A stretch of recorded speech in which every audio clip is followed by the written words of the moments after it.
Bueno, hermanos, habíamos estado viendo entonces el párrafo 1 del capítulo 10 en el apartado 10, la clase pasada, y teníamos la lectura de lo que decía la declaración de fe en este párrafo 1, apartado 10, que era renovando sus voluntades y por su poder omnipotente, induciéndoles a querer hacer lo bueno, llevándoles eficazmente a Jesucristo. Eso decía la declaración de fe, que habíamos hecho un desarrollo de esto, de esta afirmación que hace la declaración de fe, y decíamos que teníamos 4 o 5 versículos de la Biblia que eran la referencia.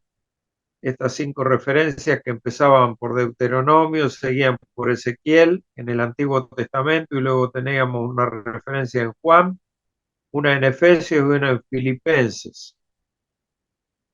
El, la cuestión, el corazón de la cuestión es que Dios renueva nuestras voluntades cuando nos llama a salvación, al regenerarnos, por su poder omnipotente, y dijimos que esto es un gran misterio que solo Dios lo puede hacer.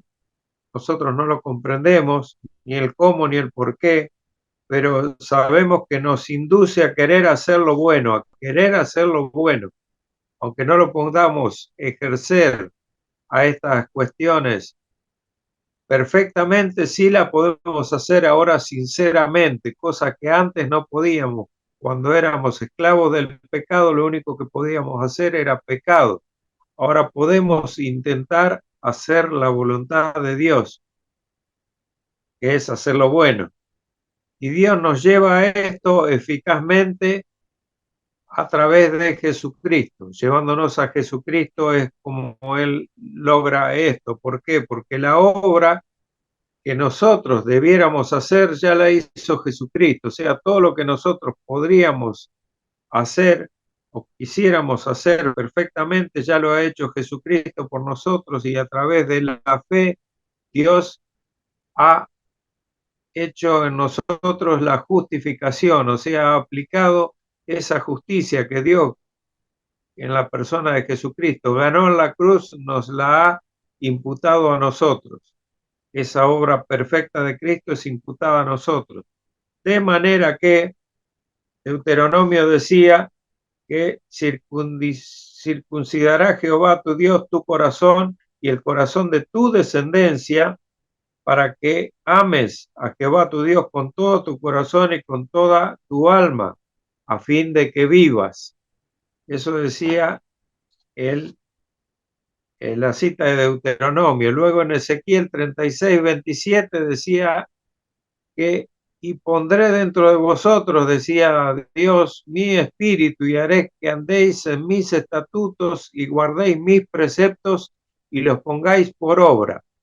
Ahora, esto que hace Dios es algo que se ha malinterpretado mucho, y todos aquellos que tienen una visión diferente a la reformada, que es, por ejemplo, una visión arminiana, una visión humanista, ellos dicen, aducen que Dios, si nosotros lo tomamos literalmente a esto, Dios nos robotiza y hace que andemos a la fuerza, digamos, por una orden de Él, usando su omnipotencia para llevarnos a hacer lo que Él quiere. Y eso no es lo que Dios hace. Dios hace, como dice el Salmo 103, versículo 3, que nosotros hagamos esto de una manera voluntaria, que no podemos explicar de qué manera es esto, pero Dios lo hace. Y Filipenses 2:13, Pablo nos dice en Filipenses 2:13 que porque Dios, dice Pablo, es el que en vosotros produce así el querer como el hacer. ¿Por qué? Por su buena voluntad. La gracia de Dios obrando en nosotros hace esto. ¿De qué manera? No podemos, no tenemos una fórmula exacta para poder nosotros, como si fuera una cuestión de física, esto explicarlo. Pero Dios lo hace de esa manera, por su buena voluntad. y así debemos creerlo por fe.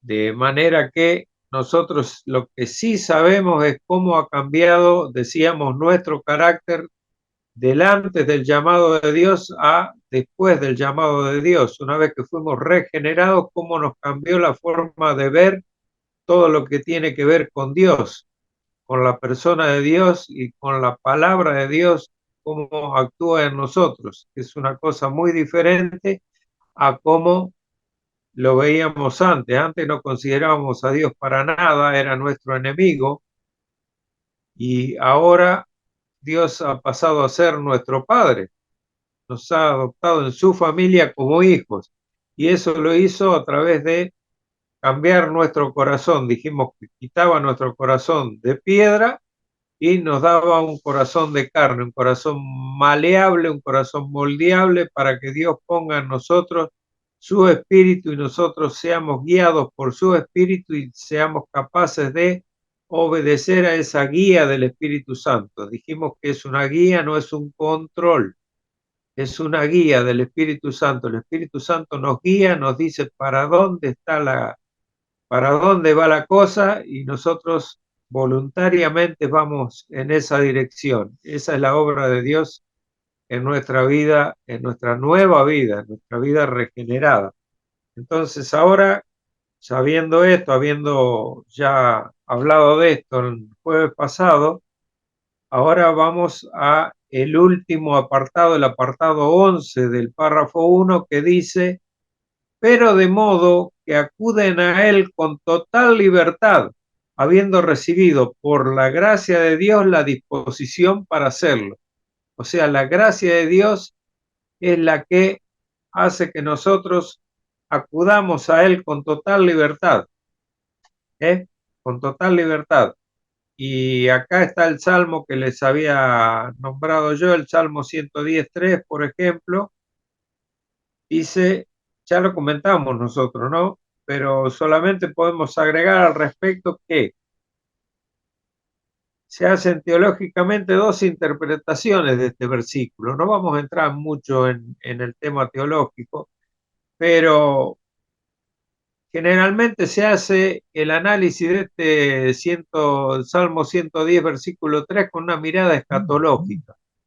Y no es lo que la declaración de fe lo cita este, con ese sentido, digamos. Para mi interpretación, desde el punto de vista de la salvación que es y del llamado a salvación que hace Dios, que es el tema por el cual es citado por la declaración de fe, son iluminados y abiertos los ojos del creyente, tal como lo vimos hace muy poco, y ocurre un cambio total al Dios hacer esto en nosotros, de modo que la percepción de nuestra relación con Dios cambia completamente. Es como dar vuelta a una página, es otra cosa totalmente, y adoptamos una actitud diferente, una actitud de sumisión ante Dios y de entrega. ¿Por qué? Por gratitud a la obra de nuestro Señor, que ya reconocemos que ha sido por nosotros y para nosotros, y nosotros para Él, tal como le ocurrió a Saulo de Tarso, que se convirtió en todo lo opuesto a lo que venía haciendo, porque la conversión de Saulo de Tarso fue algo tremendo, como de un momento para el otro él cae,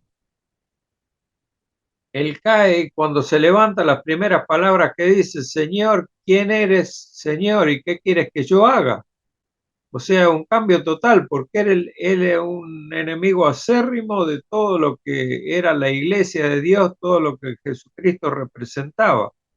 Entonces, es mi interpretación personal de este pasaje, en lo cual yo difiero con muchos afamados comentaristas bíblicos que tratan únicamente llevándolo al terreno escatológico. Para mí esto no tiene que ver con el terreno escatológico como lo muestra la declaración de fe aquí. No coincide como referencia bíblica, no coincide de ninguna manera. El otro punto es Juan 6:37, la otra referencia bíblica que nos cita este apartado, que dice: todo lo que el Padre me da, dice Jesús, vendrá a mí, y el que a mí viene, no le echo fuera. Y nos dice Jesús que vendrá, no por la fuerza, vendrá. No será traído, sino que vendrá porque se lo da el Padre a él. O sea, es como si le abriera la puerta del redil y la oveja va a Cristo. Voluntariamente. Y no solo eso, sino que me atrevería a decir que muy gozosamente, con mucha voluntad, buena voluntad,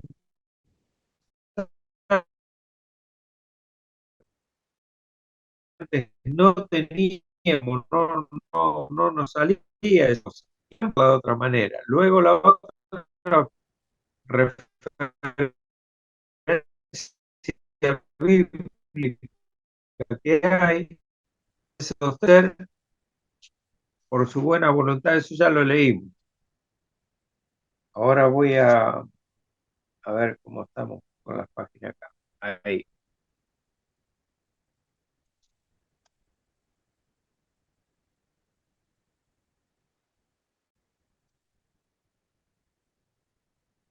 Quiero ver qué referencia bíblica tenemos. El 11, Juan 6, 37, Romanos 6, 16 al 18. Romanos 6, 16 al 18.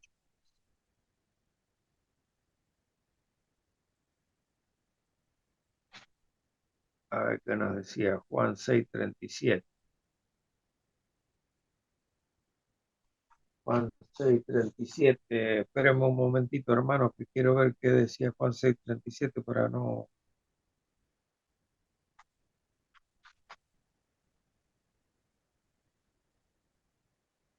Bueno, es eso que les comento ¿Te lo leo, Oscar? Juan 6:37. Luego, leo algunos versículos que apoyan esta afirmación de Juan. Por ejemplo, Juan 4:34, Juan 10:28, 29, Juan 17:6, 12 y 24, que hacen al mismo tema. No los voy a desarrollar, pero estas referencias no las tienen ustedes en su declaración de fe, pero las rescato porque están dentro de una temática que se refiere a la libre voluntad del hombre que obedece voluntariamente a Dios por su gracia, bajo la guía del Espíritu Santo, para venir a Jesús. Estas son Juan 34, dice, Jesús dijo, mi comida es que haga la voluntad del que me envió y que acabe su obra. Juan 10, 28, 29 dice, yo les doy vida eterna y no perecerán jamás, ni nadie las arrebatará de mi mano. Mi Padre que me las dio es mayor que todos y nadie las puede arrebatar de la mano de mi Padre. Y luego Juan 17, 6, 12 y 24 dice, manifestado tu nombre a los hombres que del mundo me diste. Tuyos eran y me los diste y han guardado tu palabra. Cuando estaba con ellos en el mundo, yo los guardaba en tu nombre, a los que me diste, yo los guardé y ninguno de ellos se perdió, sino el hijo de perdición para que la escritura se cumpliese. Luego, Padre, aquellos que me has dado, quiero que donde yo estoy, ellos también estén conmigo para que vean mi gloria que me has dado, porque me has amado desde antes de la fundación del mundo. El venir, la temática que refiere a la libre voluntad del hombre que obedece voluntariamente a Dios por la gracia impartida de Dios hacia esa persona a través de su llamado, que es la relación que obra en nosotros, es bajo la guía del Espíritu Santo, nos lleva directamente a Jesús. Jesús dijo, venid a mí todos aquellos que estáis trabajados y cargados y yo os haré descansar. Esta invitación es solo efectiva para quienes. Es para aquellos llamados por el Padre a salvación a través de Cristo. Dijimos que el llamado del Padre a salvación no es ese llamado general que se hace cuando uno predica el Evangelio a cierta cantidad de personas, de las cuales algunos escuchan y muy pocos tal vez puedan entender, comprender, o responder a este llamado de Dios a salvación. Ese es el llamado eficaz únicamente a los elegidos. Tiene poder sobre los elegidos. Entonces, ahora en Romanos 6 al 18, que tiene como referencia la declaración de fe, dice: ¿No sabéis que si os sometéis a alguien como esclavo para obedecerle, sois esclavo de aquel a quien obedecéis, sea del pecado para muerte, o sea de la obediencia para justicia? Pero gracias a Dios que aunque erais esclavo del pecado, habéis obedecido de corazón a aquella forma de doctrina a la cual fuisteis entregados. Libertados del pecado, viniste a ser siervos de justicia. ¿Cómo un enemigo de Dios puede someterse a él para obedecerle? ¿Cómo es esto? ¿Y cómo alguien que era esclavo del pecado puede obedecer de corazón a una doctrina que hasta entonces ha sido extraña y contraria a sus principios pecaminosos?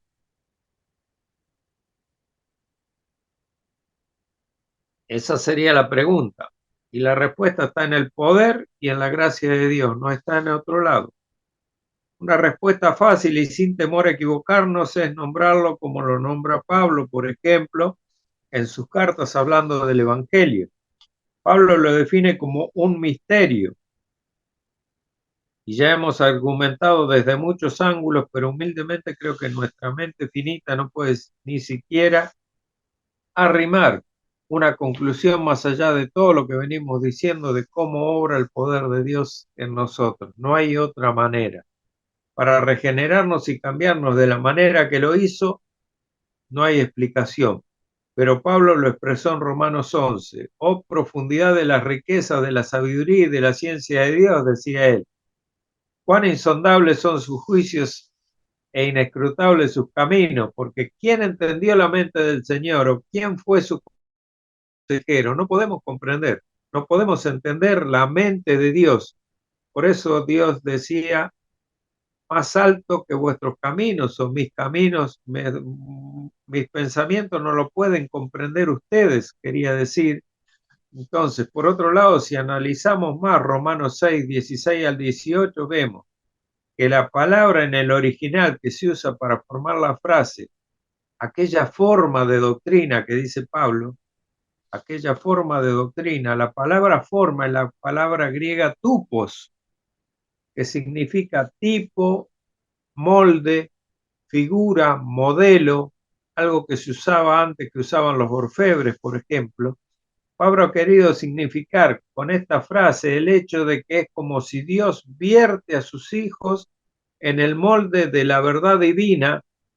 Y si comparamos esto con Romanos 12:2, por ejemplo, que dice: no se amolden, leo la versión NBI, que dice: no se amolden al mundo actual, sino que sean transformados mediante la renovación de vuestra mente, así podrán comprobar cómo es la voluntad de Dios, buena, agradable y perfecta. Al contrario de lo que nos está diciendo Pablo, Dios hace que es como que a nosotros nos mete en un molde, pero en un molde que renueva nuestra mente, que nos da una forma de verdad divina, que no tiene nada que ver con la forma que está diciendo Pablo, de la forma del mundo, que adoptamos la forma del mundo.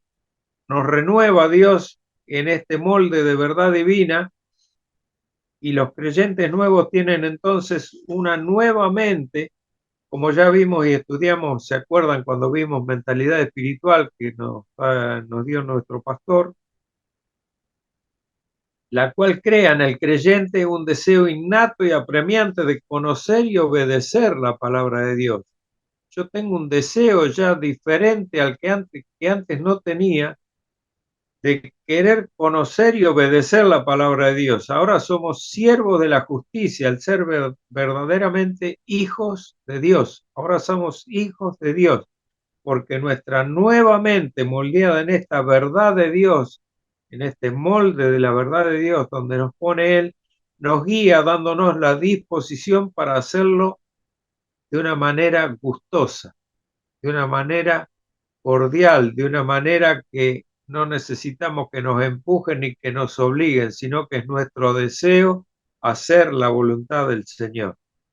Con esto en mente y teniendo esta explicación de cómo podemos hacer venir a Cristo a través de la gracia de Dios que nos lleva a eso, de una manera gustosa, no por obligación, entramos en el párrafo 2, que tiene 3 apartados. Capítulo 10 de la Declaración de Fe, párrafo 2, que tiene el apartado 1, 2 y 3. Vamos a ver el apartado 1, que dice, yo voy a leer los 3 apartados juntos y después vamos a ver el apartado 1.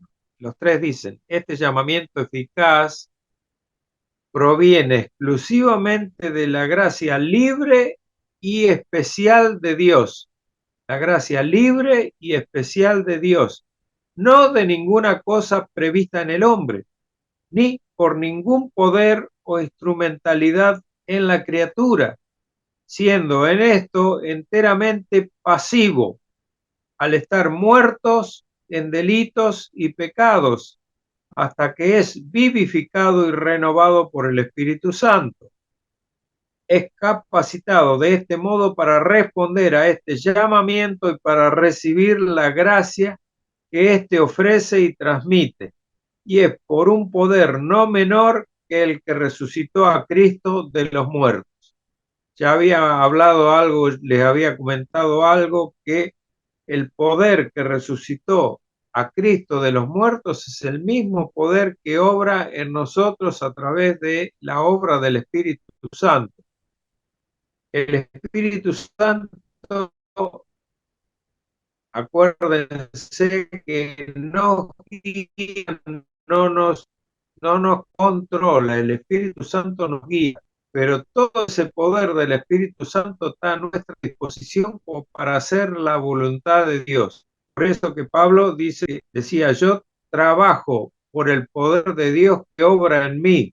Y ese trabajo dijimos que era el trabajar hasta quedar exhausto, y la palabra griega que se traducía como trabajo era agonizomai, que de ahí viene la palabra agonizar. Entonces, el trabajo que Dios hace a través de nosotros sería un trabajo por nuestra propia fuerza, un trabajo que nos lleva a la agonía total, pero por el poder del Espíritu Santo nosotros podemos obrar de una manera que no quedemos de esa manera exhaustos hasta quedar agonizando, sino que podemos, por el poder del Espíritu Santo, hacer la voluntad de Dios de una manera que humanamente no podríamos hacerlo. Y eso es parte de los dones espirituales que Dios nos da por su gracia cuando nosotros creemos. Que en realidad no es que Dios en ese momento nos da los dones como muchas veces se enseña, sino que los dones son parte de nuestra naturaleza, que son despertados al venir el Espíritu Santo a morar en nosotros, y son activados esos dones que el Espíritu Santo, según Él lo requiera, porque Él es Dios, según Él lo requiera para el ministerio que Él lo requiera a través de la persona de Cristo, que quien ordena cada ministerio, Él nos da el poder que nosotros nos parecía que no teníamos para poder obrar en la obra de Dios.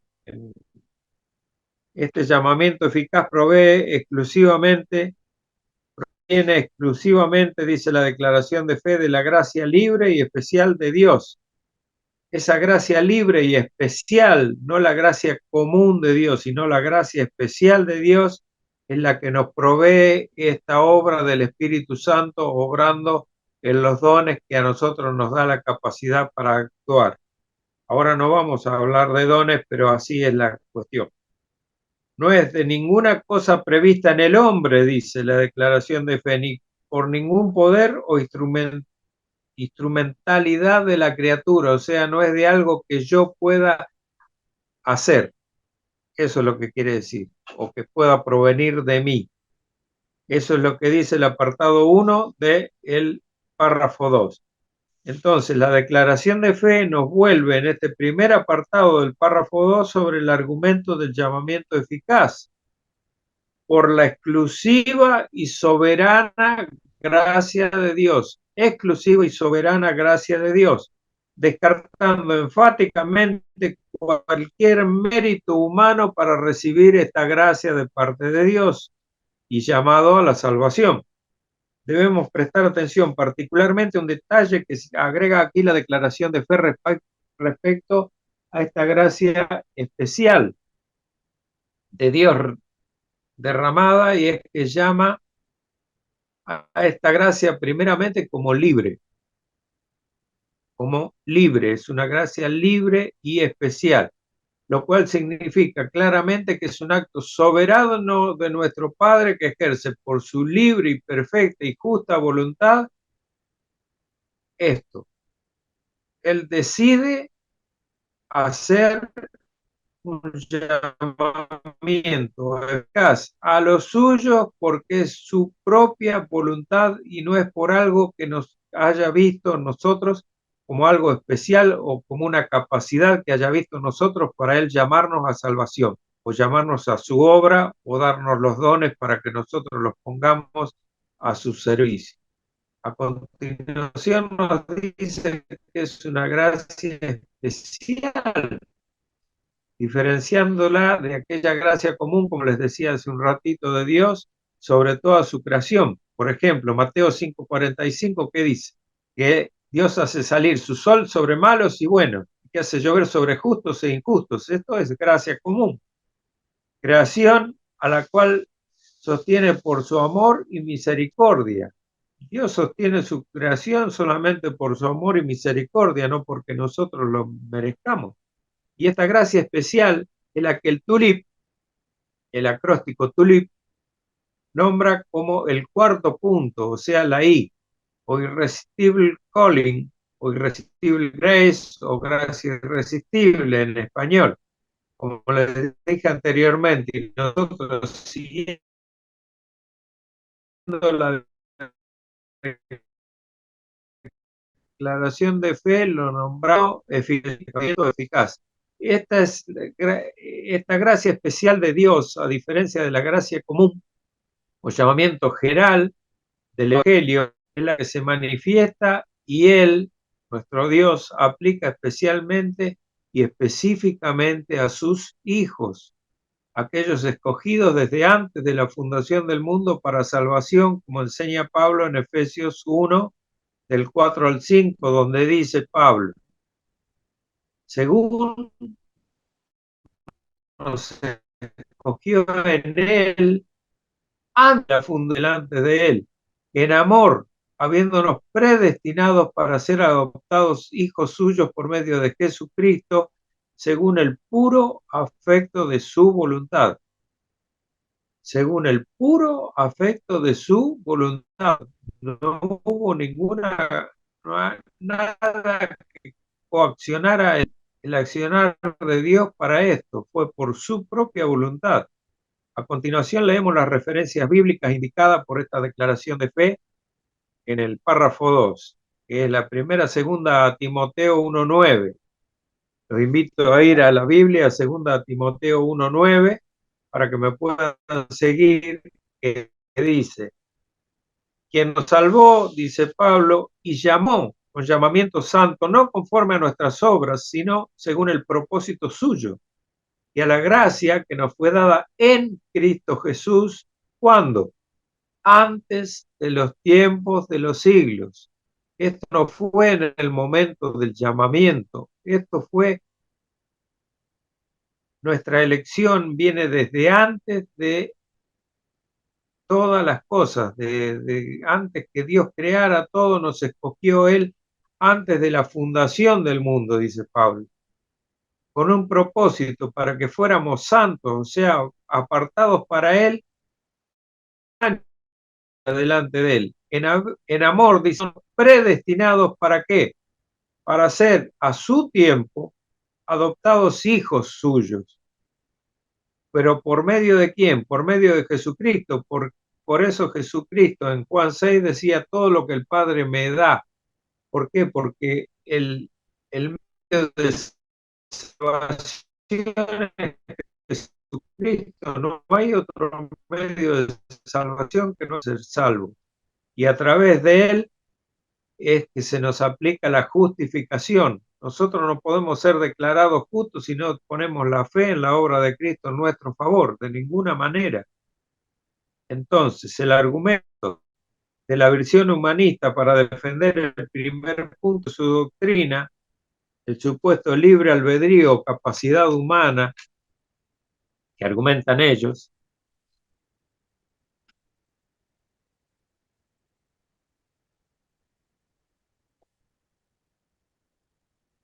argumenta contra esto preguntando cómo es posible que Dios condene a uno, dicen ellos, y salve a unos pocos escogidos. Esto se ve como algo totalmente injusto. El humanista lo ve como algo injusto. ¿Por qué? Porque el humanismo y la versión arminiana, que es una versión humanista, dice que el hombre tiene intrínsecamente, muy adentro de su corazón, algo bueno. Y lo que dice Dios es que el corazón del hombre es totalmente malo, perverso, es un corazón que no, un corazón duro, que no quiere ser moldeado, que no quiere obedecer, que no quiere las cosas de Dios. Por eso que Dios lo cambia a ese corazón. Entonces yo no puedo partir de la palabra de decir que el hombre es intrínsecamente bueno o esencialmente bueno. Entonces, si Dios condena a un hombre que es realmente bueno, sería un Dios injusto, pero el hombre, Dios dice que no es bueno. No hay ninguno justo, dice, tanto el Antiguo Testamento como lo dice Pablo en el Nuevo Testamento, en Romanos 3. No hay ninguno que busque a Dios, que quiera saber algo con Dios. No lo hay, no lo hay. Entonces, ninguno puede tener ningún mérito más que para ser condenado por Dios. Ninguno ni puede ni quiere venir a golpear la puerta de la salvación que dice Jesús de entrar por la puerta estrecha. Nadie ni la quiere ni buscar a esa puerta estrecha.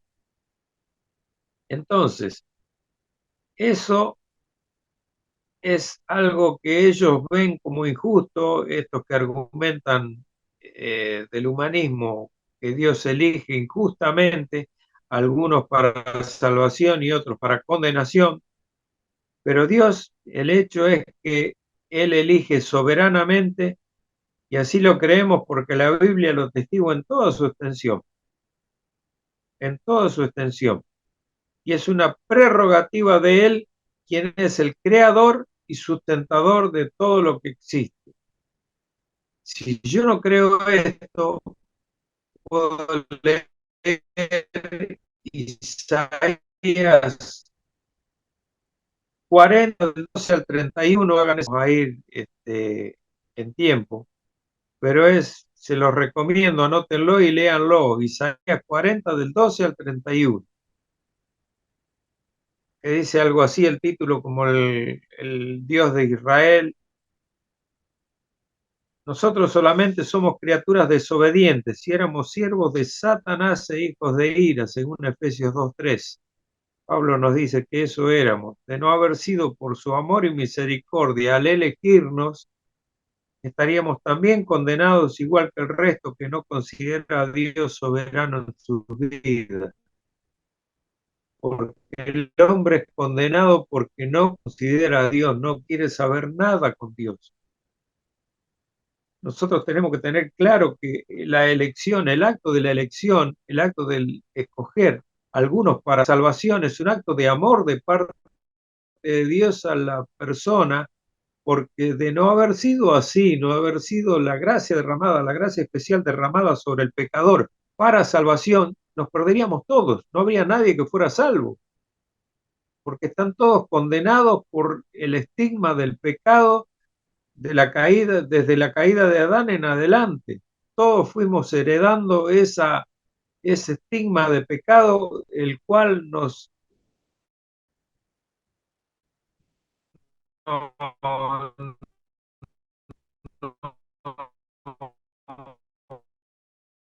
deformó la imagen que teníamos, que nos hemos medio concupiscencia de nuestra carne. O sea, nosotros nos tenemos que santificarnos para poder ir llevándonos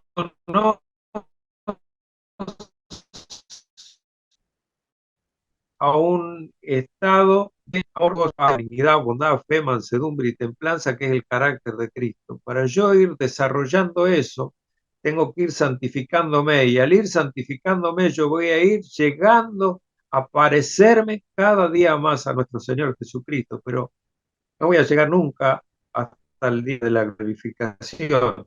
Eso ya lo hablamos tantas veces, pero para conocer el resultado de lo que llaman libre albedrío basta solamente una muestra. Que, por ejemplo, yo le voy a dar una muestra que está en el Antiguo Testamento, Deuteronomio 11 del 26 al 28.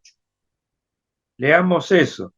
Y dice Dios ahí: he aquí, yo pongo delante de vosotros la bendición y la maldición. La bendición si oyeres los mandamientos de Jehová vuestro Dios, que yo os prescribo hoy, y la maldición si no oyereis los mandamientos de Jehová vuestro Dios, y os apartareis del camino que yo os ordeno hoy, para ir en pos de dioses ajenos que no habéis conocido.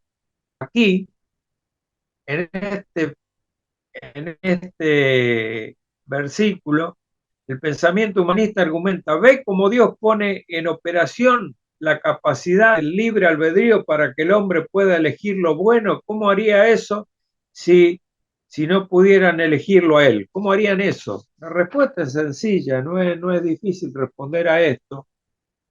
Es muy simple y sencilla. ¿Por qué? Porque de esta manera Dios deja totalmente sin excusas al hombre, que pone delante de sí esas dos opciones, el bien y el mal. El hombre tiene delante de sí las dos opciones, como la tuvo Caín. El bien, hacer lo bueno, y hacer lo malo. ¿Qué elige el hombre? Hacer lo malo. Después de la caída no puede elegir hacer lo bueno, siempre hacer lo malo. Tengamos en cuenta que, hermanos, no somos pecadores porque pecamos. Pecamos porque somos pecadores. Pecamos porque somos pecadores, de manera que ante esta disyuntiva, aquellos que no han sido destinados elegirán como elegiría un tigre comer carne y no maíz, por ejemplo, o pasto. Yo soy un tigre, soy carnívoro, mi naturaleza me dice que yo debo comer carne, y no voy a comer, si tengo un pedazo de carne y un montón de maíz, el tigre no se va a ir a comer el maíz, se va a ir a comer el pedazo de carne. Yo, por mi concupiscencia, por mi pecaminosidad, por todo lo malo que tengo dentro mío, yo voy a elegir hacer lo malo. Lo que eres determina lo que haces. Mi naturaleza determina lo que soy. Soy un ser pecaminoso, voy a caer en pecado. Si Dios no hubiera hecho una transformación en mi vida, yo sería siempre caminando para el lado del pecado. Ahora estoy cayendo en pecado ocasionalmente. ¿Por qué? Por error mío, por dejarme llevar por la concupiscencia de mi carne, como dice Santiago.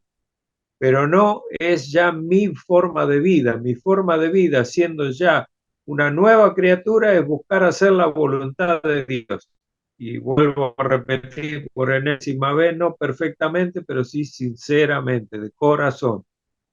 Y está demostrado con hechos, porque ante esto de Deuteronomio que les decía, ¿qué eligió el pueblo hacer ante esta disyuntiva que Dios le puso, el bien y el mal delante? ¿Qué eligió lo de Israel hacer?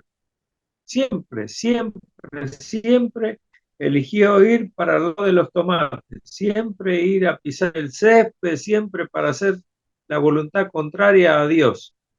Y siempre se fue para el lado de la idolatría, dejando a Dios de lado para poner en sus obras malas que lo guiaran.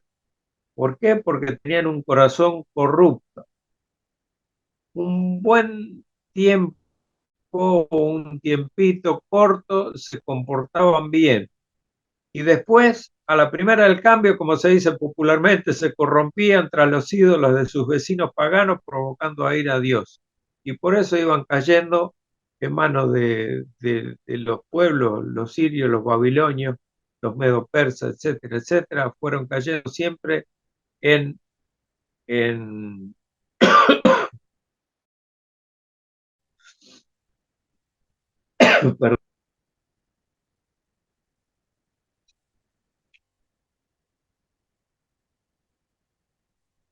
bueno, siempre en idolatría, en desobediencia, eso quería decir.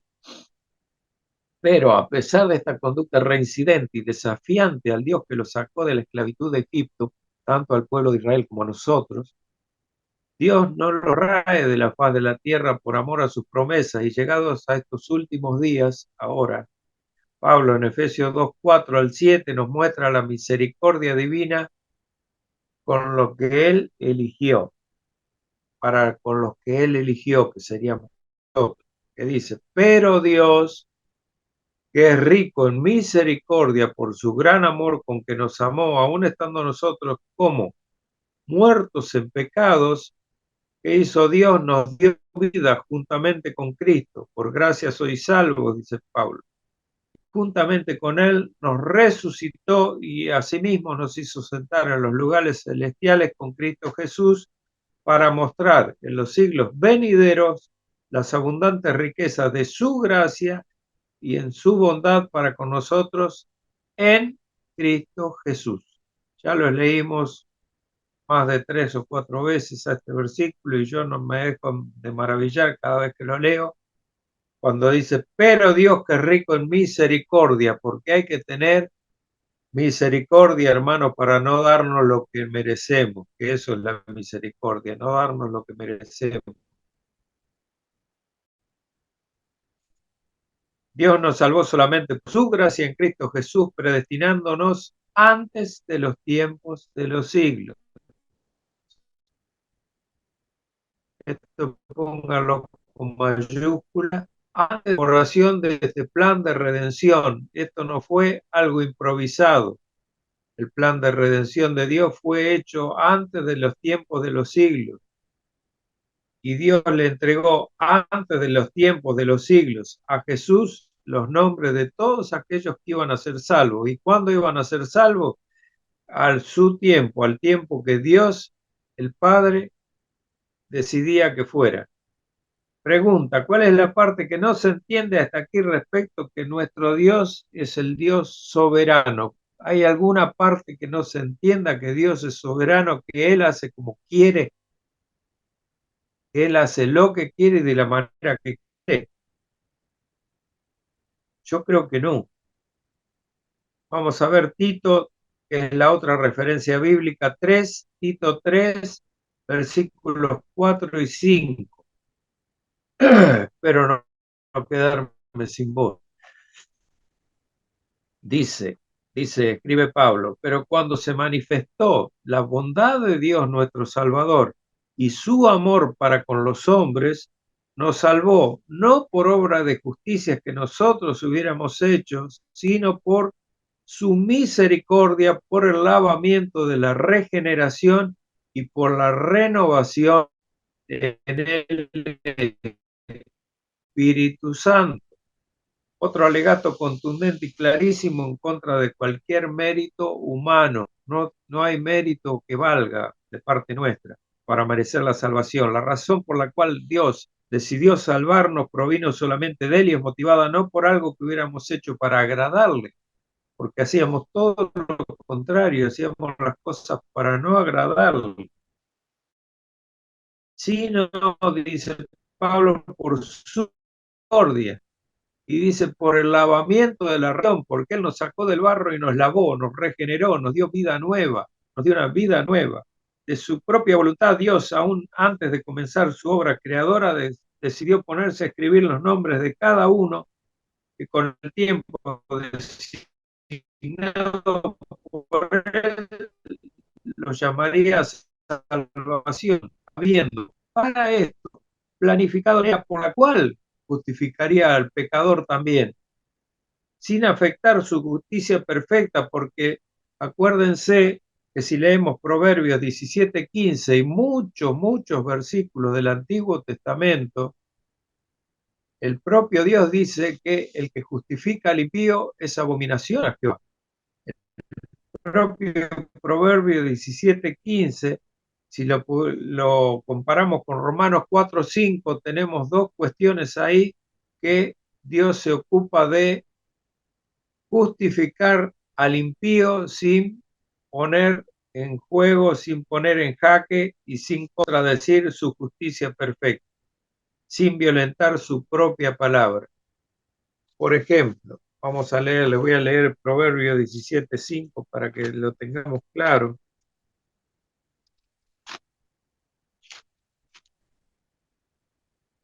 Dice, el que escarnece al pobre afrenta a su hacedor, y el que se alegra con la calamidad no quedará sin castigo. 17:15, perdón, 15. El que justifica al impío y el que condena al justo, ambos son igualmente abominación a Jehová. Si yo estoy diciendo que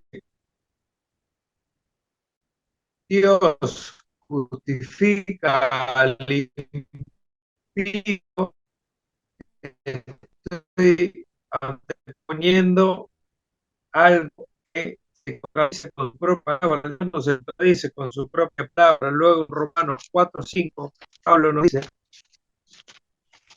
esto es motivo de toda una prédica, ¿no? Pero yo les quiero poner el contraste que hay acá. Romanos 4:5 dice más, al que no obra, sino que cree en aquel que justifica al impío, su fe le es contada por justicia.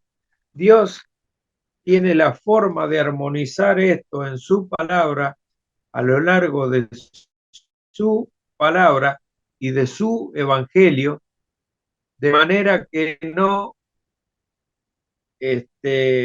no violenta su propia palabra. ¿Por qué? Porque Dios lo que hace para poder justificar al impío es sacrificar a su propio hijo, a poner en la cruz cargando el pecado de todos los que iban a ser su pueblo, cargando sobre él el pecado, no tenía pecado, por eso uno dice, al que no conoció pecado por nosotros, lo hizo pecado, ¿para qué? Para que nosotros fuéramos hechos justicia de Dios en él, en Cristo. Esa es la forma en que Dios no violenta su propia palabra y sacrifica a un inocente que es además su propio hijo, su unigénito.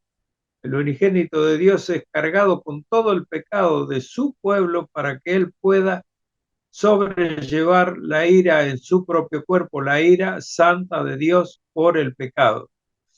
Esa es la forma que Dios encontró de solucionar el tema del pecado para poder justificarnos cuando nosotros aún éramos impíos.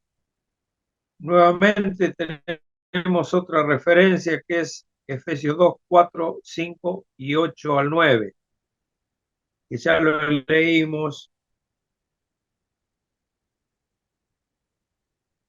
Ya lo leímos hace un ratito, pero es la referencia que tiene la declaración de fe. Yo me había adelantado y lo puse, pero Dios, que es rico en misericordia, por su gran amor con que nos amó, nos dio vida juntamente con Cristo. Eso es lo que dice. El amor de Dios es un hecho, hermanos, que excede cualquier intento racional de comprensión o explicación, terrenal por lo menos, porque emana de nuestro Dios soberano y todopoderoso, un ser perfecto y inescrutable. Nosotros no podemos llegar a entender, a comprender, a dimensionar, antes de quien nuestra mente sumamente limitada se anula totalmente a querer siquiera interpretar lo que su amor significa. Yo no puedo interpretar, yo no les puedo explicar qué significa el amor de Dios ni de qué manera está manifestado el amor de Dios, más que lo que la palabra de Dios dice, que por el amor de Dios hacia los suyos entregó su propio Hijo, este amor poderoso que hace reverdecer un palo seco, que hace brotar agua de la piedra, también puede reducir a la nada el mayor enemigo que enfrentó a Adán cuando cayó en pecado. ¿Cuál es ese enemigo? La muerte, aunque no sin costo, porque eso fue con un altísimo precio, el cual él mismo estableció. Él mismo lo estableció. Y estuvo dispuesto a pagar por amor de sus escogidos, que somos nosotros, hermanos. Simplemente nos da la vida a pesar de, no teniendo en cuenta tampoco la razón por la cual la muerte tomó acción sobre la persona. Nuestro Señor dijo: yo soy la resurrección y la vida. Esto es Dios para nosotros, vida, solo por la fe, porque por su plan eterno, Él se había propuesto redimir al pecador, no por sus méritos, porque si hubiera sido así, hubiera sido imposible redimir, sino por su sola gracia. Ahora vamos a Romanos 9:11, que es la próxima referencia y la última que vamos a ver. Y dice: pues no habían aún nacido, ni habían hecho aún ni bien ni mal, para que el propósito de Dios conforme a la elección permaneciese, no por las obras, sino por el que llama, hablando de Jacob e Isaú. En esta última referencia en Romanos, entramos una vez más en un terreno que ya venimos caminando, que es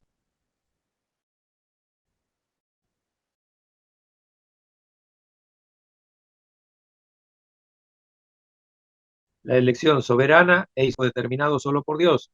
Es soberana. ¿Por qué? Porque no media ningún argumento por el cual Dios debiera ejecutar esto de alguna forma predeterminada. Es más, Él ejecuta esta elección, como bien lo aclara Pablo, para que el propósito de Dios conforme a la elección permaneciera. Debemos considerar con atención que eran ambos hijos de una misma madre. Gemelos, esto significa que estaban en una misma bolsa dentro de la madre de ellos dos, muy estrechamente unidos en el vientre. Entonces, también es incondicional. ¿Por qué? Porque no tiene en cuenta ninguna cuestión meritoria de los escogidos, ya que aclara Pablo que no habrían hecho aún ni bien ni mal. La referencia que leemos a los mellizos Jacob y Esaú no dan lugar a otra cosa más que alabar su soberanía.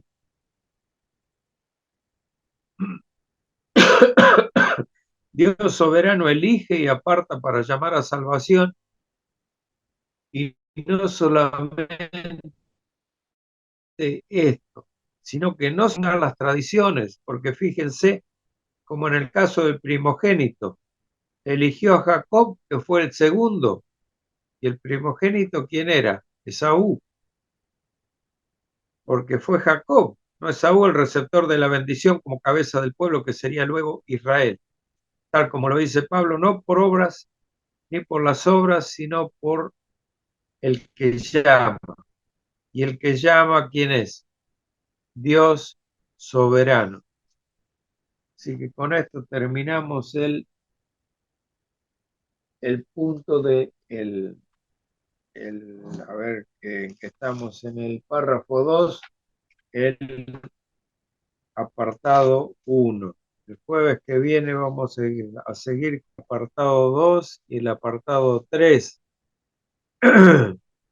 Ya que sería, o sea, lo que vimos hoy es: este llamamiento eficaz proviene exclusivamente de la gracia libre y especial de Dios, no de ninguna cosa prevista en el hombre ni por ningún poder o instrumentalidad de la criatura, no por algo que la criatura pudiera hacer o pudiera argumentar o tuviera argumentos para hacer un cartelito: le voy a dar a aceptar a ver si no pasa nada. Ahí está, no pasó nada. Bien. Sin mérito alguno de parte nuestra, Dios hace ese llamamiento eficaz por una gracia libre de parte de Él, o sea, soberanamente lo hace a esto, y es una gracia especial. O sea, es una gracia que apunta o tiene efecto o es un llamamiento eficaz únicamente para aquellos elegidos, aquellos preseleccionados desde antes de los tiempos de los siglos. Así es la explicación de este punto. Seguiremos con el 2 el jueves que viene, que dice, siendo en esto enteramente pasivo al estar muerto en delitos y pecados, la persona que es llamada, hasta que es vivificado y renovado por el Espíritu Santo. Eso vamos a ver, y luego que es capacitado de este modo para responder a este llamamiento. O sea, Dios capacita a la persona que llama de una manera especial para recibir la gracia que éste ofrece y transmite, porque nosotros no entenderíamos de otra manera qué es lo que Dios nos está dando. ¿Y esto por qué? Por un poder no menor al que resucitó a Cristo de entre los muertos.